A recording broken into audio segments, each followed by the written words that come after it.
Episode 3, The War in Heaven, Fire, Oaths, and the Shaking of the Worlds. Before the first tick of time, in the seamless now, there was the music.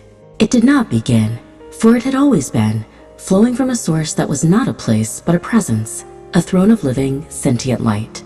This was the court of heaven, a kingdom of pure being, where crystal pavements mirrored a glory that needed no sun, and rivers of light sang with the voices of 1,000 choirs. Here dwelled the firstborn of creation, the angels, each a perfect note in the eternal hymn.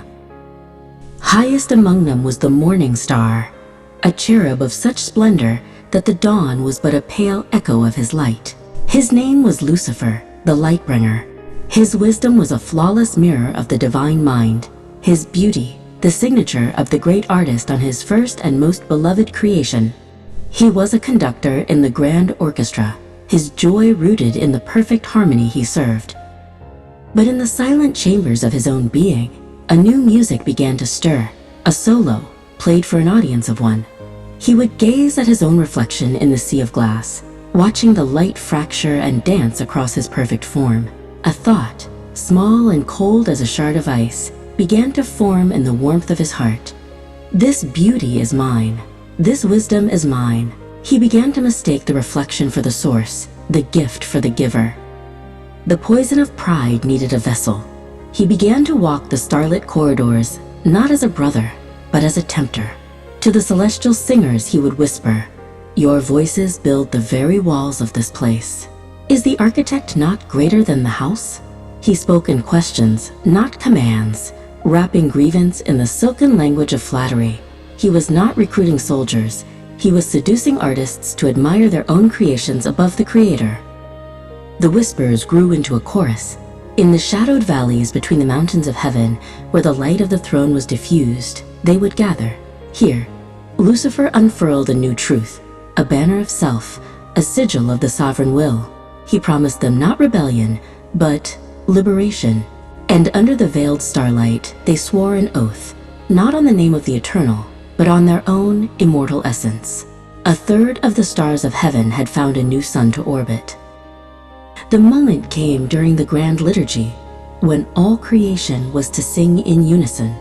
As the first note of praise ascended, a second note, jarring and dissonant, tore through the harmony. It was a chord of pride, a sound of I am, sung not in unity with the One, but in defiance of him. The music of heaven, the very vibration that held reality together, fractured.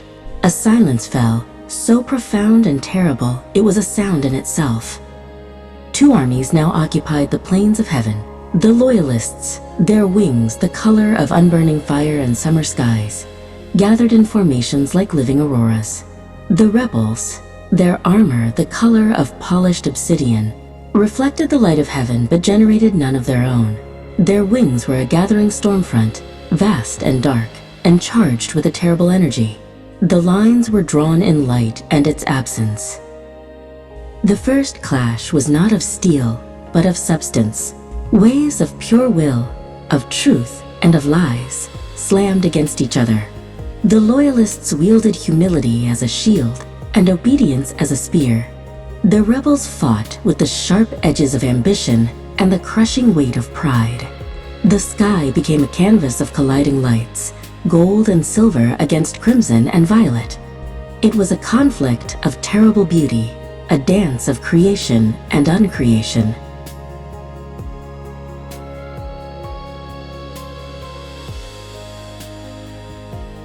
From the ranks of the loyal, an archangel stepped forth. He was not the most beautiful, nor the most wise, but his heart was a furnace of pure devotion. His name was Michael, which meant, "Who is like God?" It was not a question of comparison, but a declaration of awe. He bore no weapon, only a standard, a simple banner of unadorned, unburning fire. As he raised it, the flame burned away the dissonant shadows, and a cry of reverent courage rose from the loyal host.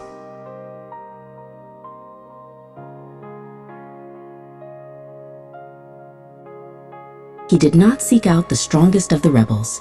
He walked through the chaos of battle directly to its source. "Brother," Michael's voice was not a shout. but it carried across the battlefield with the weight of a breaking heart. Why do you do this? To sit on a throne is to serve. To rule is to love. You seek a crown, but you cast away the very meaning of the crown. Lucifer turned, his beauty now sharp and cold. I serve no one, he hissed.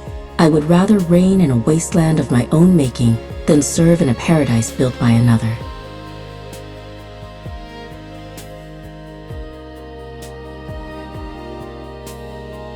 Their duel was a storm within the storm. Michael's sword was a blade of pure, focused light, a simple truth. Lucifer's was a vortex of shifting shadows, 1,000 brilliant lies.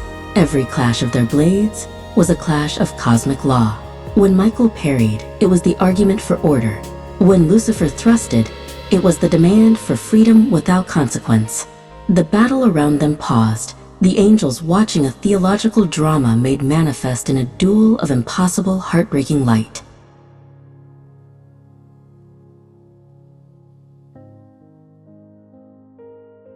The battle turned not on a single blow, but on a single realization. Lucifer's light, which was borrowed, began to flicker. It could not stand against the unyielding, self-existent flame of Michael's standard. The rebels, seeing the source of their borrowed glory fail, felt a coldness for the first time. Their strength was not their own, and its source was now their enemy. They were overwhelmed not by force, but by the simple, unbearable truth of the light they had rejected.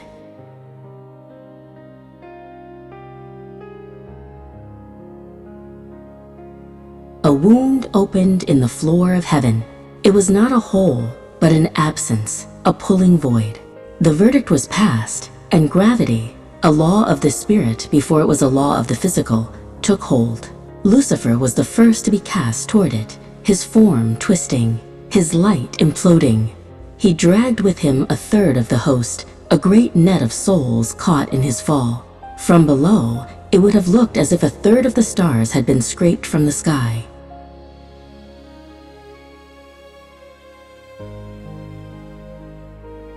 For the falling, the descent was an eternity. The music of the spheres became a silent, crushing pressure. Their halos, once crowns of light, cracked and fell away like stone. The memory of the throne's warmth became a burning torment. Their songs turned to ash in their throats. They fell through dimensions, through the unformed chaos between worlds, their very nature, unmade and remade by the spiritual vacuum through which they plunged.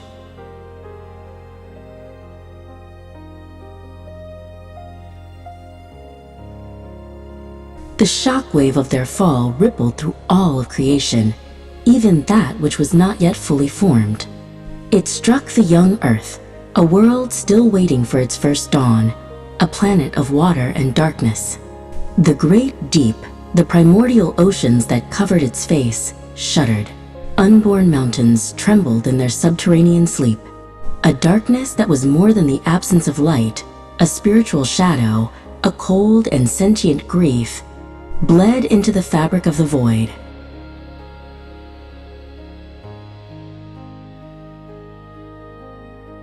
Yet, in the midst of this new, felt darkness, a presence lingered.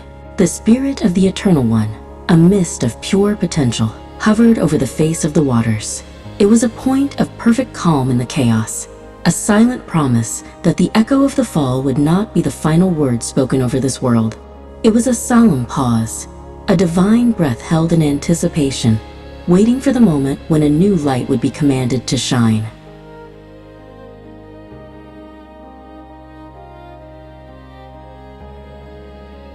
Back in the mended but scarred courts of heaven, the Eternal One pronounced the decree. The fallen were bound to the outer darkness they had chosen, their own pride, the chains that held them. The voice that spoke was not of anger or triumph, but of a sorrow as deep as creation itself.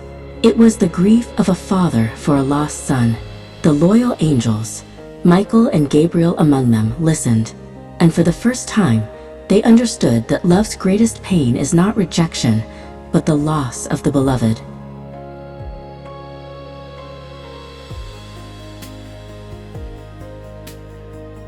And so, the remaining 2/3 of the host began to sing again.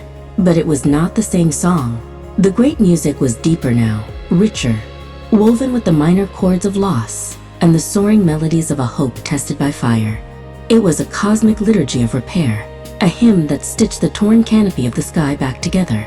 They called it, only in metaphor, the song that sees the end, for its notes contained the memory of the fall and the prophecy of restoration.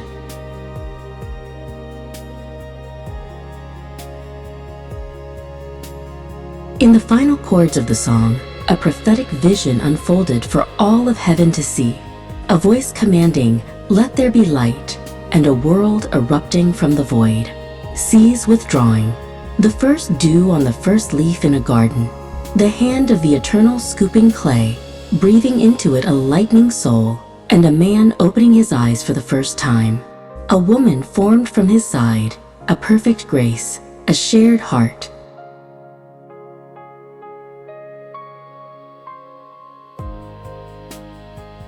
Then, the vision darkened, a whisper from a serpent in the garden's deep shade, the heartbreak of a choice, an exile under the same stars that had witnessed the first fall, a world stained by blood.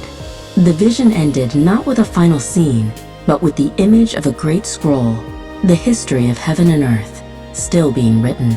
The scroll is not finished, a single page left fluttering, waiting for the next word to be written in lightning and in love.